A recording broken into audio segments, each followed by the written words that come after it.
ఛీ ఇట్లా పడేయ బుద్ధయిందో ఇళ్లకు ఇలా చేతులకు జట్టాలు ఉట్ట ఇలా చేతులు ఇరిగిపోను ఉత్తగా నీళ్ళల్లా వారెత్తే ఏమొచ్చింది ఇలా మోకాలు మండ బంగారం వసంటి పాలను ఉత్తగా నీళ్ల పాలు వేసిండ్రు కదా అని పొట్టు పొట్టు తిట్టబుద్ధి అవుతుంది కదా మీకు. మరి అసలు ముచ్చట ఏందంటే గర్భిణీలకు బాలింతలకు నెల నెల అందాల్సిన బలం గల్ల 25 పాల ప్యాకెట్లను అంగన్వాడోళ్లు ఇయ్యలేక పెద్దపల్లి జిల్లా కాల్వ శ్రీరాంపురం మండలం ముట్లపల్లి కాడున్న కొత్తకుంట ఒర్రెల నీళ్ల పాలు వేసిండ్రు. అసుంట పోయిన సర్పంచ్ మనోహరన్నకు పాల ప్యాకెట్లు ఒర్రెల గానొచ్చినాయట. ఇక ఎంబటే బయటికి తీపిచ్చిండు.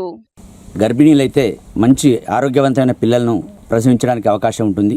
అంతేకాకుండా ప్రసవించిన తర్వాత బాలింతలకు కూడా ఒక విటమిన్ లాగా ఇది ఒక ఆరోగ్యపరంగా మంచి హెల్దీ ఉండడానికి ప్రభుత్వం ప్రతిష్టాత్మకంగా చేపట్టి ఎంతో కోట్లు ఖర్చు పెట్టి ప్రత్యేకంగా ఈ ఆరోగ్యలక్ష్మి పాలను పంపిణీ చేస్తున్నది.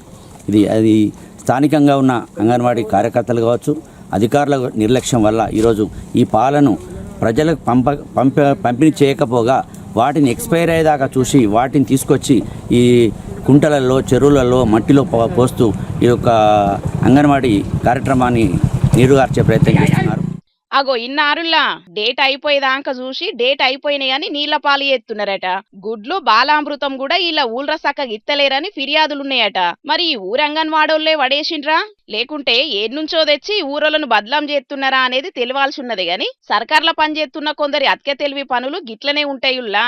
ఉత్తగనన్న వార వస్తారు గాని పేదోళ్ళకు అప్పచెప్పేతందుకైతే చేతులు రావు. సీఎం రేవంత్ అన్న చూస్తున్నారు కదా ఎంత సక్కదనాల పనిచేసిండ్రో. ఇగీ పని చేసినోళ్లను సస్పెన్షన్ తోని సత్కారం చేసి మళ్ళా వాళ్ళు ఇట్లా చెయ్యాలంటేనే గజ్జు ననకెత్తట్టు చెయ్యాలని అనబట్టిండ్రు అంగన్వాడీ సరుకులందని జనాలు.